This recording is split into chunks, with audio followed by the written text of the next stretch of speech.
Quantos querem palavra de Deus para o seu coração, digam amém.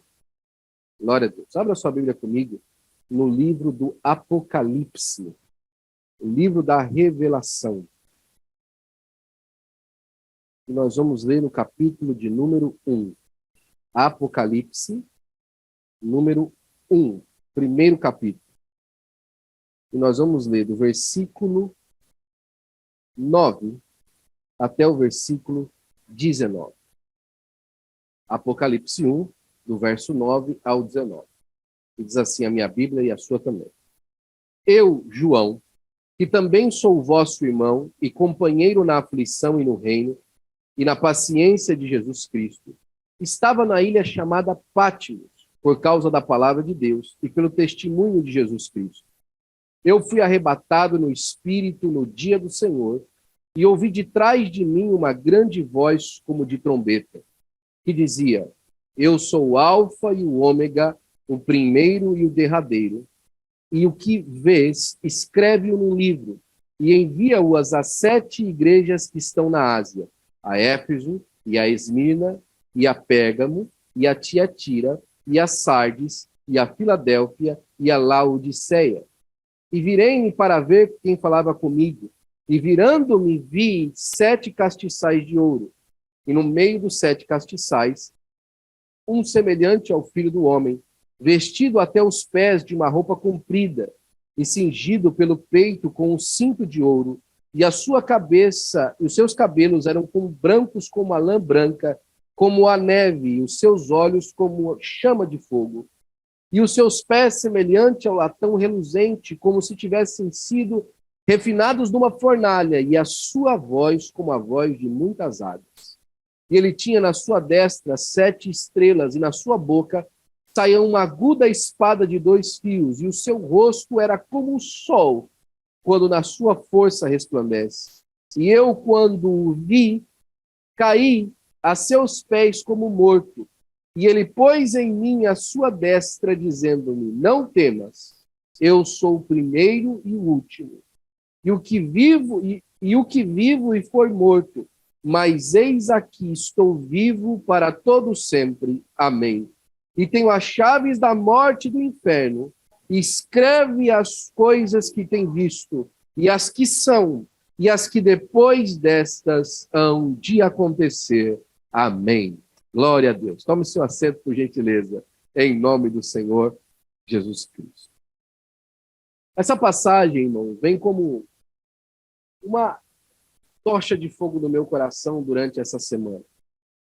Nós meditávamos por conta de alguns trabalhos que nós precisávamos de fazer nesse texto, e o Senhor chamou a atenção no meu coração algumas expressões que João passa por esse momento, que eu gostaria de compartilhar com a Igreja do Senhor Jesus Cristo, como ensinamento para o nosso coração e como uma palavra profética para os nossos dias, em nome do Senhor Jesus Cristo. Eu creio que Deus ainda fala no meio da sua igreja e ainda tem uma palavra de profecia para o seu povo, em nome de Jesus. Muita gente acha que a palavra de profecia é simplesmente um texto que Deus usa para dizer alguma coisa que está passando com a nossa vida em particular, mas muito mais do que isso. A palavra da profecia nos dá guia, através daquilo que Deus está nos falando, para os dias que virão, que ainda nós não sabemos que vamos passar por eles. A primeira coisa que eu encontro aqui é que João se identifica, no começo desse texto, como alguém que é irmão. João, diferente da maneira como Paulo se identifica, eu, Paulo, apóstolo do Senhor Jesus Cristo, né? Estou escrevendo para vocês, irmãos que estão aí, não. João fala assim: eu, João, que sou o seu irmão. Sabe o que João está dizendo para nós? Que aquilo que ele está vendo e aquilo que ele está passando é comum a qualquer um que, como ele, se identifica com o Senhor Jesus Cristo. Quer pregar comigo, né? Que, como ele e como qualquer outra pessoa, se identifica com aquela palavra que vem da parte do Senhor.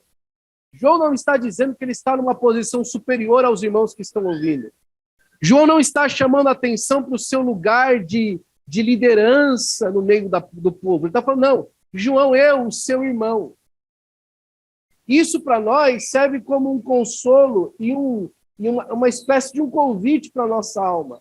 Que da mesma forma como Deus falou com João, Deus está falando conosco hoje.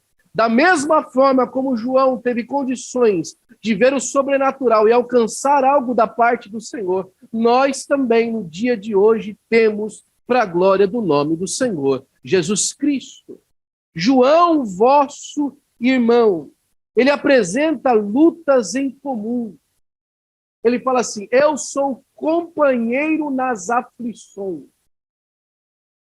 João nos lembra que a caminhada de um homem e de uma mulher de Deus é através de aflições. E se você rejeita as aflições da vida, não estou dizendo que você está rejeitando o evangelho, mas você está perdendo uma parte muito boa dele. Quê? Calma aí, eu vou chegar lá. Se você rejeita as aflições, você não está considerando até mesmo a palavra do Senhor Jesus Cristo, que não disse que era possível que você tivesse aflições. Ele fala assim, no mundo você vai ter aflições. E o que o João está falando para nós é que mesmo no alto da nossa consideração daquilo que se indica um profeta, um homem de Deus, ele falou assim, sabe de uma coisa? Eu estou aqui na ilha de Patmos, como prisioneiro do evangelho, eu estou vendo coisas espirituais, mas sabe que eu sou? Um companheiro de aflições. Um companheiro de caminhadas e dificuldades. Um companheiro de sofrimento. Mas ele também fala assim, que além de ser companheiro das aflições, ele também é companheiro do reino. E no reino, ele é príncipe. E no reino, ele é filho do rei. No reino, ele está para reinar com o Senhor. No reino, ele é cordeiro. No reino, ele tem acesso a todas as bênçãos do lugar celestial. No reino, ele tem muito poder. E no reino, ele tem autoridade. Enquanto peregrinos aqui, passando por aflições, nós também temos que levar em consideração que nós somos companheiros no reino e na paciência do Senhor Jesus Cristo. Agora, na paciência do Senhor Jesus Cristo, não é porque nós temos paciência como o Senhor Jesus Cristo, é que nós estamos esperando ao Senhor com paciência. Nós estamos esperando o Senhor sabendo que Ele chega na hora certa. Nós estamos esperando o Senhor sabendo que Ele não se atrasa. Nós estamos esperando o Senhor sabendo que o tempo dele é perfeito. Nós estamos esperando o Senhor sabendo que aquilo que ele tem preparado para nós é muito melhor do que o que os olhos enxergam e que até mesmo sobe ao coração do homem. Nós estamos esperando na paciência do Senhor Jesus Cristo. Na sua identificação inicial, outra coisa que João lembra aos seus ouvintes, aos seus leitores, é que ele estava numa ilha chamada Patmos. E quando ele fala da ilha, e ele chama o nome da ilha, ele lembra aos irmãos leitores que o nome da ilha era familiar, porque era uma prisão famosa. E quando os leitores leem ilha, ele se lembra que o nosso irmão estava isolado. O que ele está falando para nós no começo da sua identificação é que o momento e circunstância que ele estava vivendo, João, não era um momento e circunstância favorável. As coisas não estavam andando bem para João. Ele não estava vivendo na crista da onda, porque ele estava ali preso por causa da palavra de Deus. E outra coisa, ele não estava preso porque ele estava andando com uma driver's license vencida. Ele não estava preso porque o status imigratório dele tinha vencido. Não estava preso também porque ele tinha uma ficha criminal nas costas dele de um crime que ele tinha cometido. Ele estava preso por causa do evangelho do Senhor Jesus Cristo. Você está falando de quê, pastor? Que a gente não pode estar preso por essas coisas, a gente não pode. Não, isso faz parte daquilo que eu falei lá em cima. Aflições da vida. O que eu estou dizendo para você é que o motivo maior da aflição dele é porque nessa terra ele se identificava com uma testemunha do Senhor Jesus Cristo. Se você acha que é difícil viver as intempéries desse mundo, saiba que a principal aflição que você vive é porque quando as hostes celestiais da maldade miram você, elas veem o sangue de Jesus na sua vida e elas te odeiam por isso. O inferno te odeia por isso. Certa vez uma irmã foi entregar uma mensagem para mim da parte de Deus, uma profecia, e ela olhou para mim, de tudo aquilo que eu tinha ouvido, que tinha trazido consolo ao meu coração, Eu nunca recebi um consolo do coração de uma forma assim tão diferente. Ela olhou para mim e falou assim, meu filho, o inferno te odeia. Eu falei, glória a Deus. Já pensou se o inferno me amasse? Já pensou se o inferno tivesse gosto na minha vida? Se ele me odeia, eu estou feliz da vida. Glória a Deus que o inferno te odeia. Que o inferno quer ver o seu mal, porque João estava preso por causa da palavra de Deus e o evangelho do Senhor Jesus Cristo. O que o mundo não suporta você não são os seus olhos lindos, não são a sua maneira de mel de tratar as pessoas, não. O que o mundo odeia em você é porque você leva a marca do Senhor Jesus Cristo na sua vida, como João, seu irmão, também levava. Não é João uma pessoa longe, é João, o seu irmão, também levava. E no meio desse turbilhão de acontecimentos que João estava vivendo, que no meio de tudo isso ele estava ali no Espírito. João estava vivendo nessa terra cercado de circunstâncias contrárias, mas ele estava vivendo no Espírito. E aí está o segredo de João. Porque a circunstância pode estar difícil para você, mas se você está no Espírito, as coisas mudam diferente. O mundo é diferente para aqueles que vivem na esfera de vida que o Espírito Santo de Deus oferece. A história das coisas tem outro sabor. A visão das coisas tem uma outra ótica para aqueles que vivem no Espírito de Deus e através do Espírito Santo de Deus. Para a glória do nome do Senhor Jesus Cristo. E a primeira coisa que ele demonstra é que no meio de circunstâncias ruins, ele recebeu uma intervenção do Espírito de Deus. No meio de circunstâncias contrárias, ele recebeu uma intervenção do Espírito Santo de Deus. E como é bom, como do Espírito de Deus interfere na nossa vida, não é? Como é bom quando as coisas estão caminhando por uma jornada, por um caminho contrário, mas aí o Espírito de Deus aparece e ele intervém na nossa vida para a glória do nome do Senhor Jesus Cristo.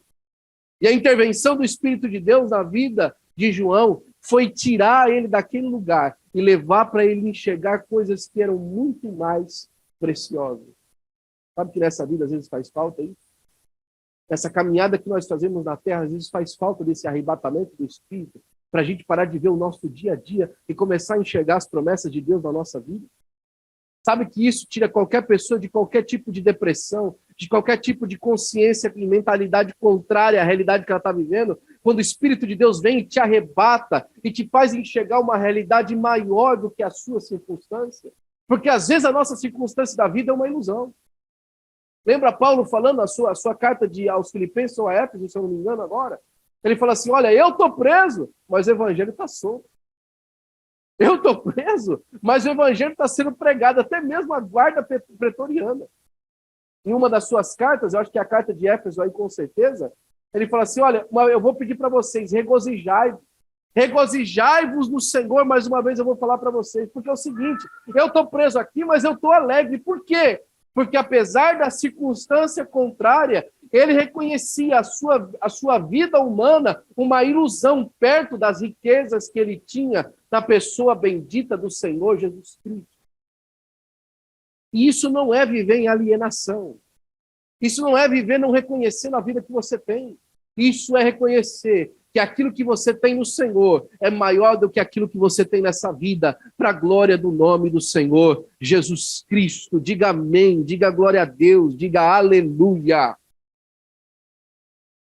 No meio desse arrebatamento, a primeira coisa que se passa com ele é ele ouve uma trombeta.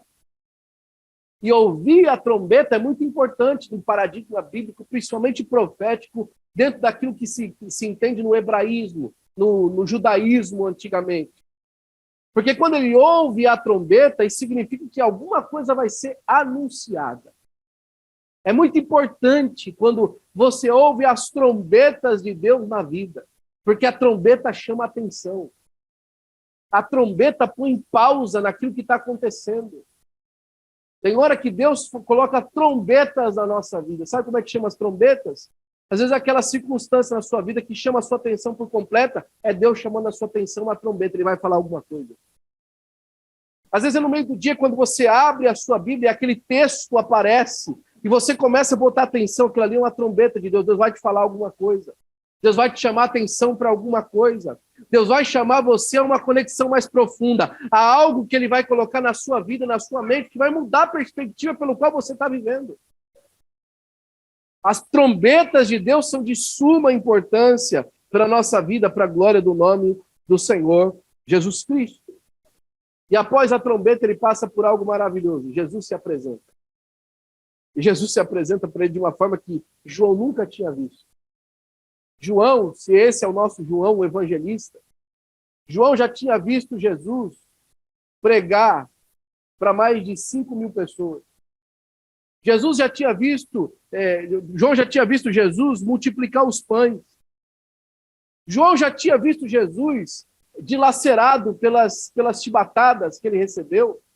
Já tinha visto Jesus crucificado, quando ele, abraçado com Maria, Jesus fala assim: eis aí seu filho. Filho, eis aí a sua mãe. Inclusive, Jesus também já havia visto Jesus ressuscitado com um corpo glorificado. Mas ele ainda não havia visto Jesus na sua glória. Ele ainda não havia visto Jesus na sua forma corpórea eterna de Deus exaltado sobre todas as coisas. E quando ele observa Jesus nessa glória tremenda, nessa glória maravilhosa, Jesus se apresenta para ele. E ele fala assim: eu sou o Alfa e o Ômega, o primeiro e o último, e o derradeiro. Sabe o que Jesus está falando para o nosso querido João? Ele está falando assim: João, eu sou aquele que começa as coisas, aquele que termina. Eu sou aquilo que dá início a tudo que aconteceu na sua vida. E eu sou aquilo que dá fim a tudo que acontece na sua vida. Eu sou aquele que deu início à sua própria vida, João. E eu sou também aquele que vai dar fim à sua própria vida, João. Eu sou o primeiro e o último, o Alfa e o Ômega. Jesus mostra o tamanho e a extensão da sua responsabilidade pelas coisas que acontecem na nossa vida.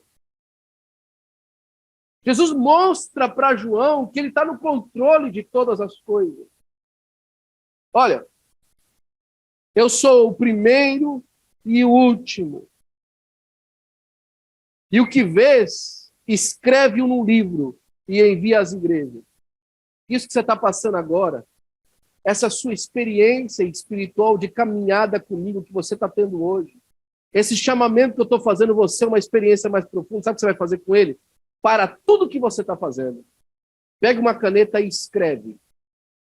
Porque isso que você vai escrever vai ser usado de testemunho hoje, amanhã e as próximas gerações. Sabe o que Deus está convidando a gente para fazer hoje?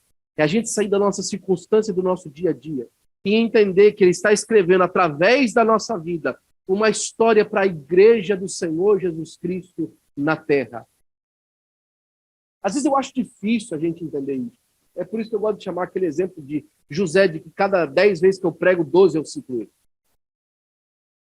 José fala assim: olha, meus irmãos, Deus mandou uma pandemia de fome no mundo para resolver o problema da nossa família, para trazer a gente perto. Lembra quando os irmãos se apresentam a José a primeira vez? E eles não acreditam que é José. Ele fala assim: calma, gente. Deus mandou uma fome no mundo para juntar a nossa família. Poxa, para mim parece muito prepotente de José. José, você acha que Deus fez um movimento no mundo para resolver o problema da sua família, José? Francamente, você acha que o quê? Você é a última Coca-Cola do deserto? Eu não sou a última Coca-Cola do deserto. Você não é a última Coca-Cola do deserto. Mas o Deus que você serve é o Deus todo-poderoso na floresta, no deserto, nas coisas boas, nas coisas ruins. E Ele chamou a sua vida para impactar essa geração. Então, para tudo que você está fazendo e escreve a história, porque ela serve de testemunho para aqueles que vão ver e vão tocar a sua vida, em nome de Jesus. É simples assim. Não é a respeito de nós. Mas quem está se apresentando para João é o Alfa e o Ômega. Lembra do começo? João se apresenta aí, gente, eu sou o seu irmão. Mas quem falou comigo é o Alfa e o Ômega. Eu sou companheiro de vocês nas circunstâncias da vida. Mas quem apareceu para mim na ilha de Pátimos foi o Senhor Todo-Poderoso. A minha história é comum a qualquer outra. A minha caminhada é comum a qualquer outra. Mas quem falou comigo e quem me chamou foi o Senhor Todo-Poderoso. Então isso muda a nossa vida. Isso muda a nossa circunstância. Isso chama a atenção para aquilo que é realmente importante para a glória do nome do Senhor Jesus Cristo. E a visão de João, ver Jesus para João, não é uma coisa normal. Já falei para você isso antes. Ele já tinha visto Jesus outras vezes. Mas agora a visão é tão fora do comum. E Jesus acaba de dizer para ele começar a notar que ele falou assim, olha, os olhos eram como chama de fogo. Por que os olhos eram como chama de fogo? Porque eu não tenho como comparar em alguma coisa que eu já vi antes na Terra. Então a coisa mais perto que eu chego para comparar é como chama de olho. Porque você lembra quando Paulo teve a visão de um homem que apareceu para ele em sonho? Ele falou assim, era um homem macedônio. Quando ele fala um homem macedônio, todo mundo que ouvia a visão de Paulo sabia como um homem macedônio é. Aquelas caricaturas, gente de macedônio. O nariz deve ser maior, deve ter pele branca, deve ter olho verde. É um homem macedônio.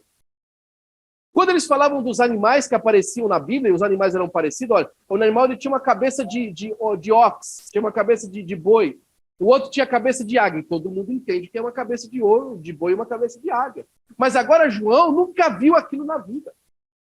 A única coisa que eu posso dizer para você é que o olho era como chama de fogo.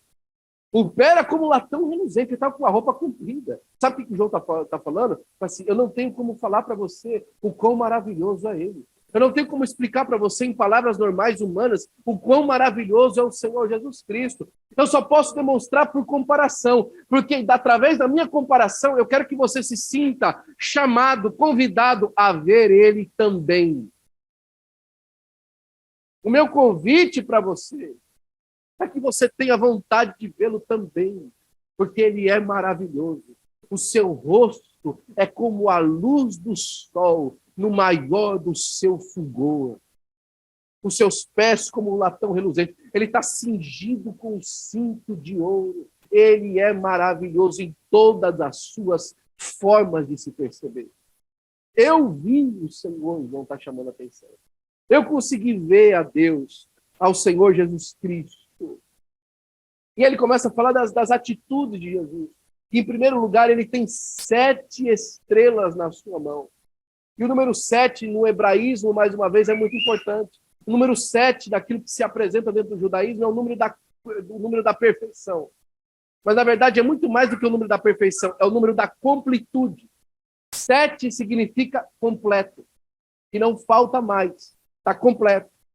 E quando ele fala que ele tem as 7 estrelas na sua mão, que mais para frente ele vai falar que é os 7 anjos das 7 igrejas, que são as 7 estrelas, ele está falando assim, olha, que todo o ministério que se ocupa a servir Jesus na vida está nas mãos de Jesus.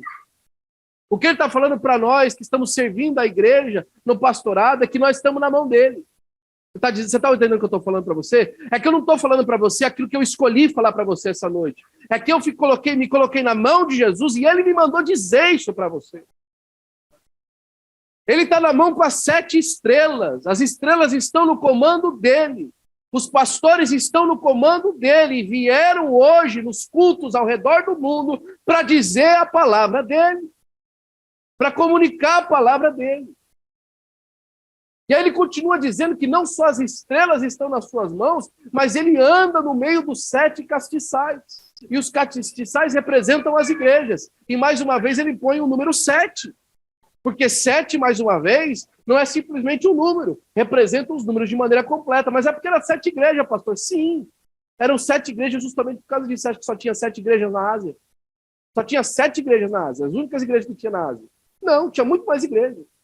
Só que aquelas 7 ele manda a palavra. Mais uma vez, uma amostragem de que tudo por completo está na sua mão para a glória do seu nome. O que eu estou querendo dizer com isso é que se Jesus está andando no meio das 7 igrejas, e as 7 igrejas representam por maneira completa as igrejas que servem a ele, o Senhor Jesus Cristo está andando no nosso meio hoje para trazer a revelação da sua palavra e impulsionar nossa vida para viver na dimensão do Espírito Santo de Deus, aonde ele nos arrebata para uma visão gloriosa da sua parte, em nome do Senhor Jesus Cristo. É um chamamento do Senhor. É um impulso do Senhor. É uma visão da glória de Deus para a glória do nome do Senhor Jesus Cristo. O que acontece com o nosso irmão é muito maravilhoso. Porque quando você vê alguma coisa assim muito maravilhosa, a sua reação tem que acontecer. É impossível que você veja alguma coisa extraordinária e você não reaja de alguma maneira. Muita gente acha que quando você vê os seres espirituais, é uma sensação puramente de alegria. Mas todas as vezes que você olha na sua Bíblia que viu-se anjos, que viu-se seres celestiais de maneira visível no lugar onde estava, as pessoas caíram de medo. Era uma visão apavorante. Não apavorante pelo mal que se podia fazer, mas pelo êxtase de enxergar algo muito maior do que o seu. Sabia que tem muita gente que é assim quando recebe uma promessa de Deus? Você sabia que tem muita gente que tem medo quando Deus fala que vai usar ela em uma esfera que ela nunca imaginou na vida? Que vai trazer ela para uma dimensão muito maior do que ela jamais imaginou de viver no Espírito Santo de Deus? A pessoa fica com medo. Eu? Como é que eu vou fazer isso? Como é que eu vou tentar fazer isso? E a pessoa não só ela cai como morta, mas ela se finge de morta. Ela finge, não, eu estou morto. Às vezes a pessoa cai como morta e se levanta depois, mas tem pessoa que cai como morto e se finge de morto. Porque não quer mais andar. Não quer se colocar à disposição, não quer pagar o preço pelo chamamento que foi feito. Eu quero lembrar mais uma vez para você Isaías. Isaías, no capítulo 6, fala assim, no ano que morreu o rei Uzias, eu vi o Senhor. Tem muita expressão do que porque ele fala isso logo nesse ano. Muita gente fala que o rei Uzias era primo de Isaías. Então, no ano que Uzias morre, então ele fica agora sem aquele arrimo de poder que ele tinha num lugar importante. Então ele se abre para Deus de uma maneira completa. No ano que morreu o rei Uzias, eu vi o Senhor assentado sobre um alto sublime trono. E aí ele chega lá no lugar onde ele tem a visão, e ele fala que conforme ele vai vendo o Senhor assentado no seu trono, e os querubins cantando santo, santo, santo, os serafins, na verdade, é o Senhor dos exércitos, toda a terra está cheia da sua glória. Conforme ele vai vendo aquela visão, ele vai derretendo. Ai de mim que vou perecendo. A palavra ali no original é como se ele fosse desintegrando. Ele vai sentindo como se ele fosse desintegrando. É importante por isso, porque a figura dos serafins era justamente essa. Serafim significa no original serpente ardente, serpente de fogo. E era justamente o trabalho do serafim, ficar em volta do trono de Deus, anunciando a santidade do Senhor, mas impedindo que a maldade e o pecado se aproximassem do trono. Então ele está em volta do trono queimando, queimando, queimando, queimando. Quando ele chega naquela condição, lábio sujo, povo sujo, ai de mim que vou perecendo. E ele vai sendo consumido. Deus manda a ordem, vem com a tenaz de fogo, coloca nos lábios, o seu pecado foi tirado e a sua iniquidade foi removida. E agora ele fica pronto. Próximo ato contínuo. Está tendo uma entrevista no céu. Deus, no meio de toda a nação celeste, de todo mundo que está na frente dele. Quem há de ir por nós? A quem enviarei? Está pedindo alguém para aparecer. E aí o Isaías, homem, que acaba de ser redimido, que nem era para estar lá, porque não faz parte do enredo celestial, levanta a mãozona no meio da reunião. Eis-me aqui, envia-me a mim. Estou aqui, ó. Pode me mandar, eu vou. Meu filho, está aqui Miguel, está aqui todos os outros anos. Não, eu vou. Eu vou. É dessa coragem que Deus está pedindo. Não é coragem de gente que pode fazer, é coragem de quem ousa fazer. Não é coragem de quem é treinado para fazer, é coragem de quem tem coragem de fazer. É coragem de quem fala assim, sai da frente, eu vou, porque Deus é poderoso, não é porque eu sou poderoso. Eu quero fazer alguma coisa. Eu quero servir em alguma coisa. Ao primeiro momento, João está lá como morto, estirado no chão. Como alguém que morreu. Não aguentou a visão, é muito glorioso, é muita glória para a pessoa. Sabe? Às vezes a gente olha de novo a chamada de Deus na nossa vida, é muita glória. Mas aí é também uma proposta de rendição total, de rendição completa ao Senhor, nosso Deus. Estou rendido, eu não tenho mais nada em mim, não tenho mais o que eu possa fazer.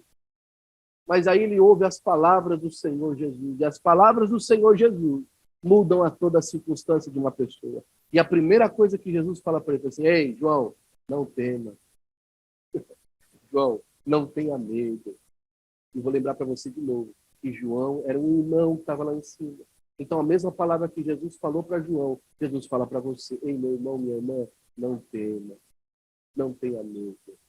Olha, não fica com medo das coisas que vão aparecer na sua frente para você fazer, não. Não tenha medo do desafio que se apresenta na sua vida e na sua casa. Não tenha medo das propostas que Deus e o Espírito Santo de Deus tem feito para o seu coração, para enfrentarem para a glória do seu nome. Não tenha medo, não tema. Essa palavra de Jesus, não temas, me remeteu ao capítulo 20 de João. E João já tinha ouvido alguma coisa parecida outra vez. As portas cerradas, todo mundo com medo por causa dos romanos. Jesus havia sido crucificado 2 dias atrás. Então agora, enquanto eles estão em reunião, o que é que nós vamos fazer? A gente tem que fugir daqui. Jesus aparece no meio da sala, com as portas fechadas. Atravessa a parede, olha para os seus discípulos e fala assim: paz seja convosco. Eu acho bonito isso, meu amigo, porque ele não fala assim: haha, estão aqui os fujão, né? Eu lá crucificado e os senhores cadê? Todo mundo fugindo. Foi cada um se enfiar num buraco. Não, Jesus não fala isso para ele.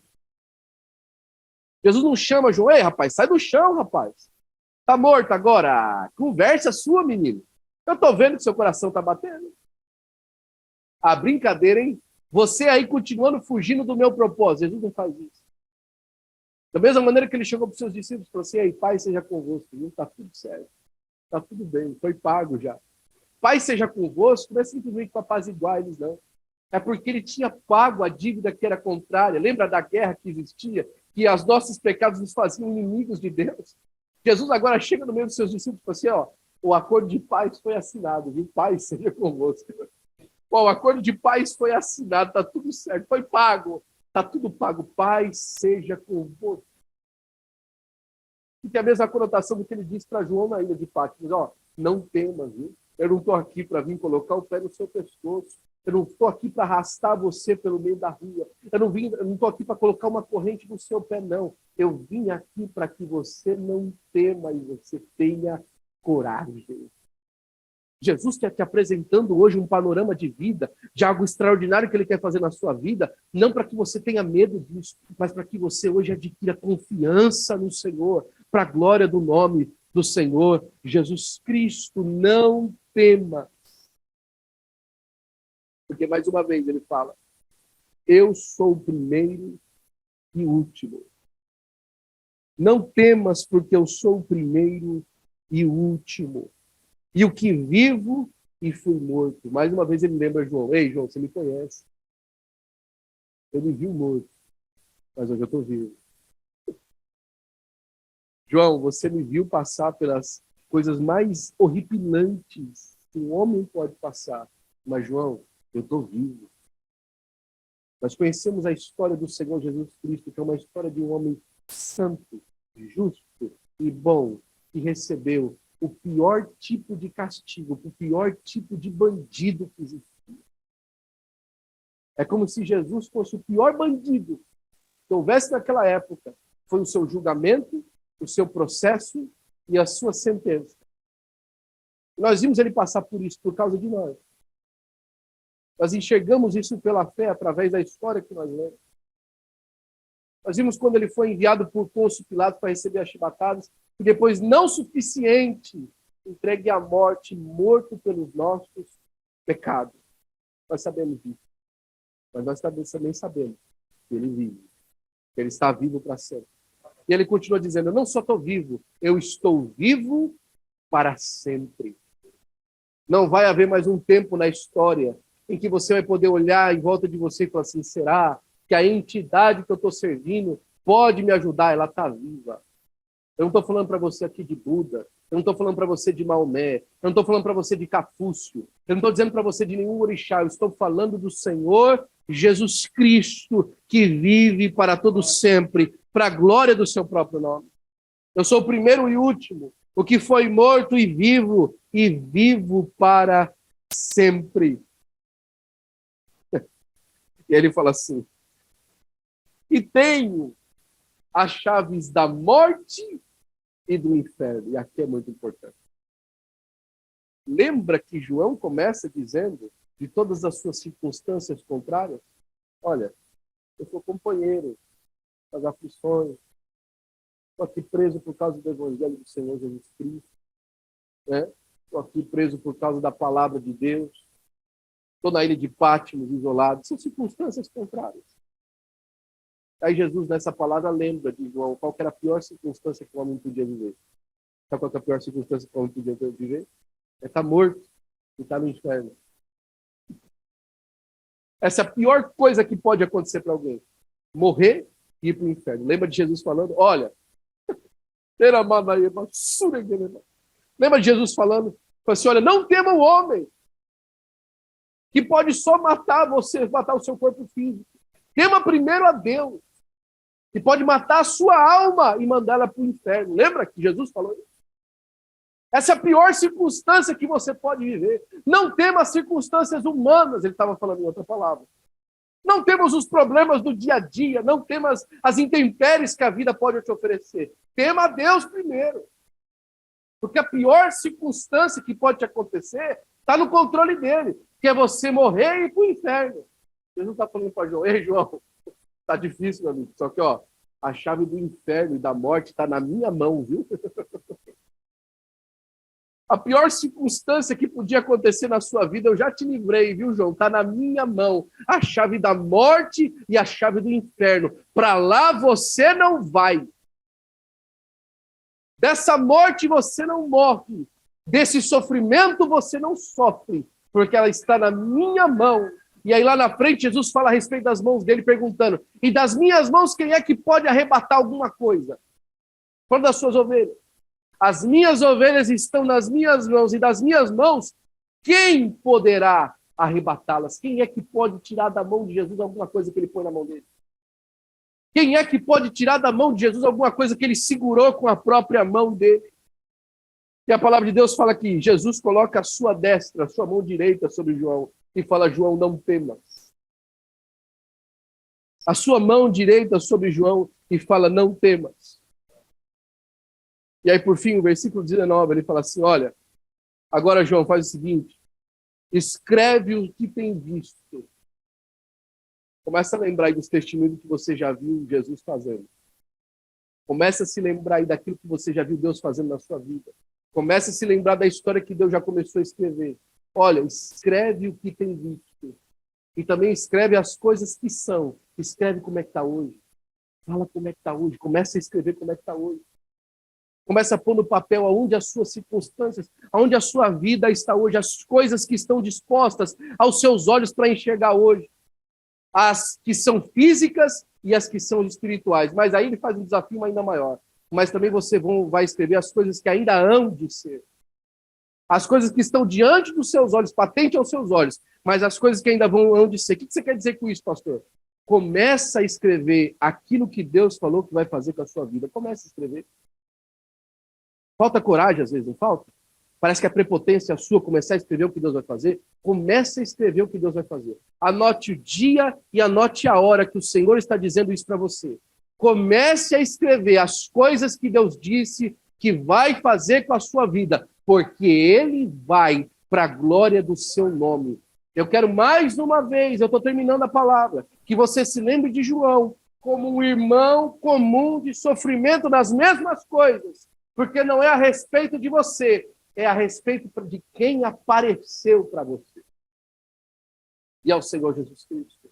Olha, escreve as coisas que hão de ser. E ele termina dizendo assim, porque elas vão acontecer.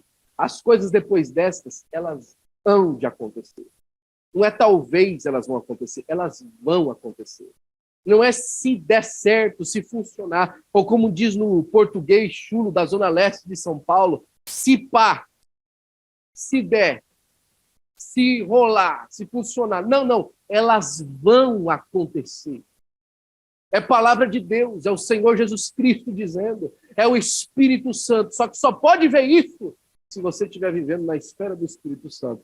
E se você permitir que hoje ele te arrebate das circunstâncias que lhe são contrárias para essa visão espiritual da glória dele, para a glória do nome do Senhor Jesus Cristo.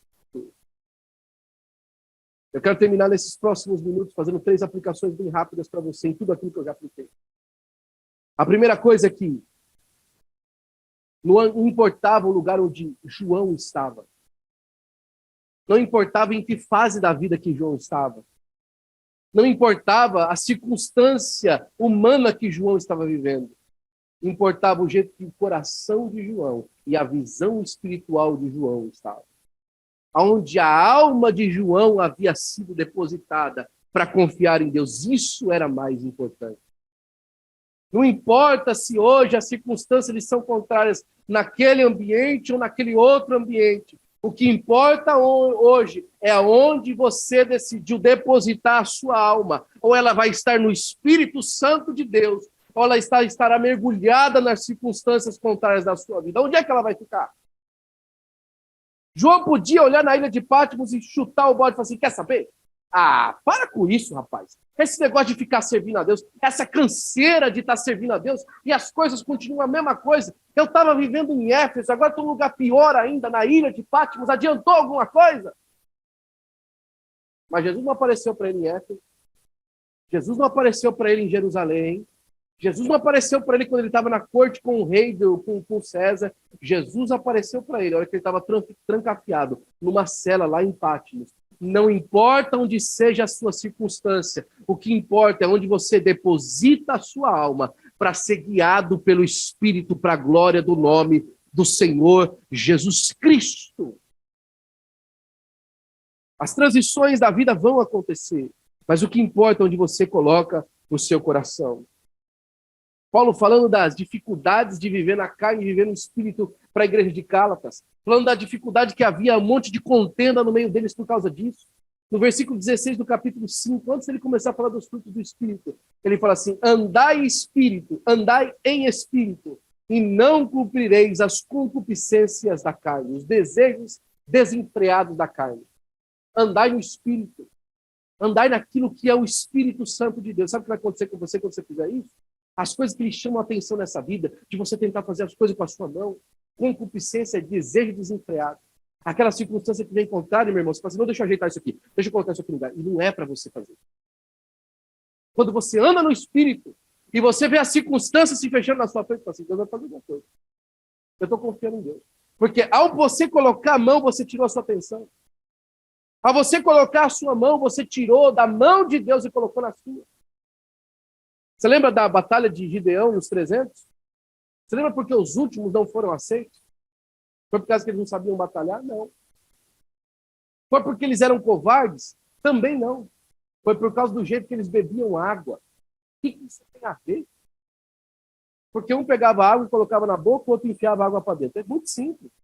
E quem colocava a cabeça na água perdia a atenção da batalha. E quem colocava a mão na água e levava a boca, continuava com a atenção na batalha. Sabe o que significa? Que o problema não era a água. A água era legítima. Estava tudo certo com a água. A água não era um problema. O problema era como as pessoas lidavam com a água. O problema não é as circunstâncias da vida. O problema não é as coisas que te cercam. O problema não é nem mesmo o seu sonho. O problema é como você lida com eles. É como você coloca os seus sonhos na frente das coisas do Senhor. O problema é que você coloca as suas expectativas na frente daquilo que o Senhor quer fazer na sua vida primeiro. E aí você fica inapto para a batalha. Você quer chegar no lugar lá e está certo. Você quer alcançar aquele lugar, aquela posição, aquela independência financeira, aquela independência econômica, aquela independência documental nesse país, e está certo. Não tem problema nenhum. O problema é que quando a gente não anda no Espírito, a gente se rende ao desejo desenfreado da carne. Deixa eu fazer mais um parênteses aqui, porque eu preciso disso para que você entenda. Você lembra que tinha na casa Isaac e tinha também o Ismael? Lembra? Tinha Isaac e tinha Ismael. E Ismael fazia mal para Isaac.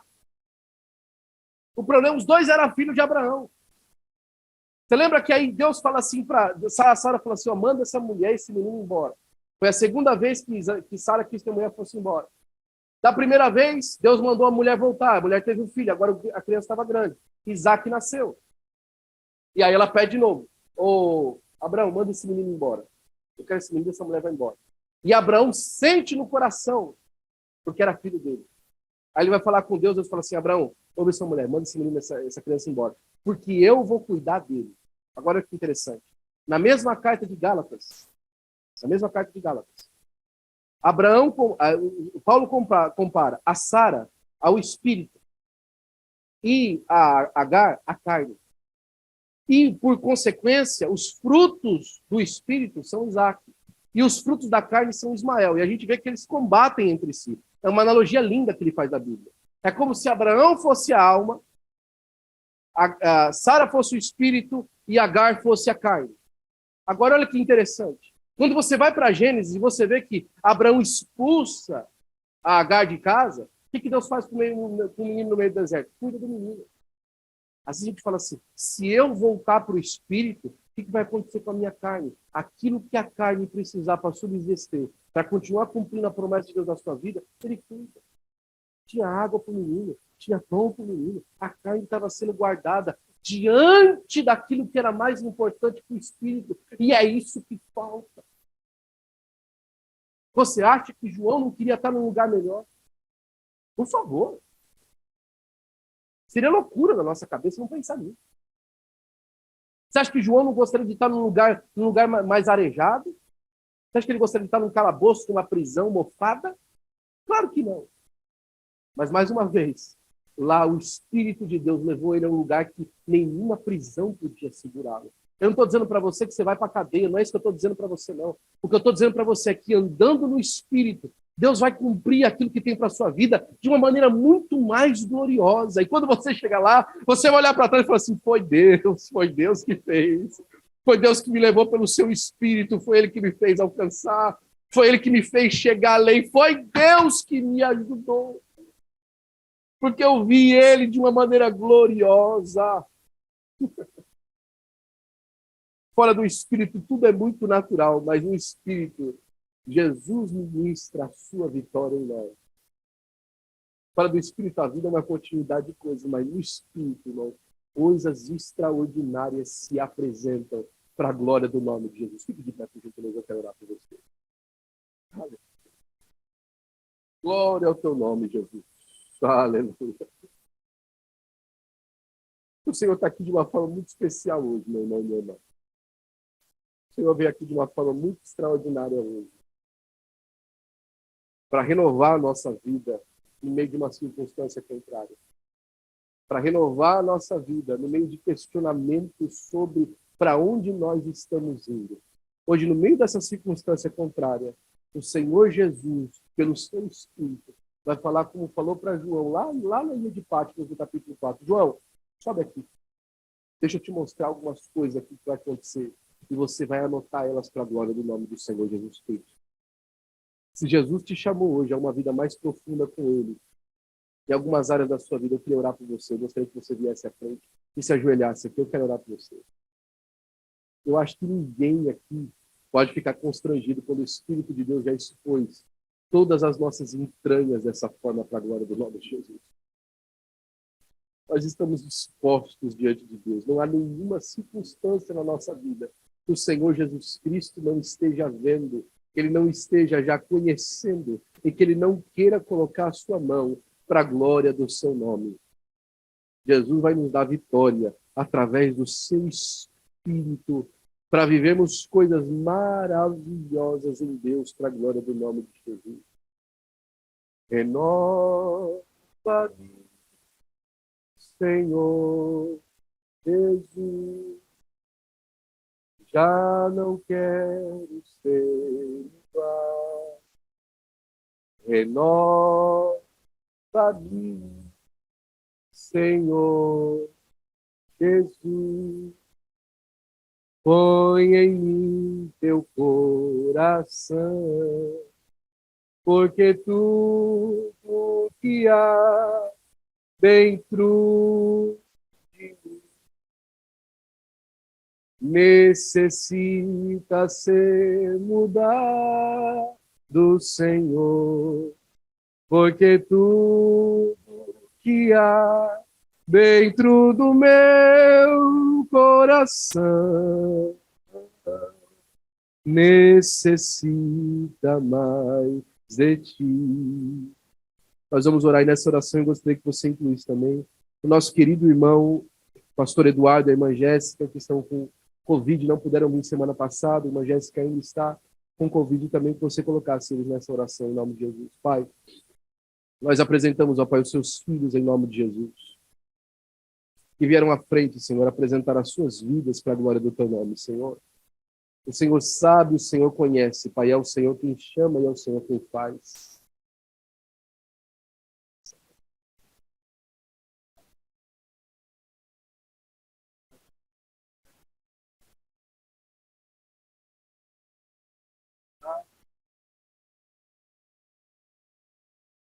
Arrebata pelo Espírito, Senhor, para a glória do teu nome, Senhor. Pelo Espírito, Senhor, Pai, leva, Senhor, Pai, uma nova dimensão de vida, Pai, para a glória do teu nome, Jesus. Enche de poder, Senhor, enche de glória, Senhor, Pai. Enche de mistérios contínuos, Senhor. Na madrugada, durante o dia, Senhor, visão do céu.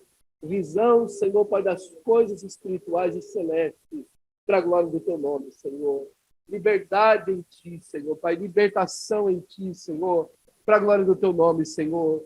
Liberdade para viver o sobrenatural, Senhor, Pai, que vem da tua parte, Senhor. Liberdade, Senhor, Pai, para viver as tuas promessas, ó Senhor, para a glória do teu nome, Senhor, Pai, em nome de Jesus. Liberdade em ti, Senhor, para a glória do teu nome, Senhor, Pai.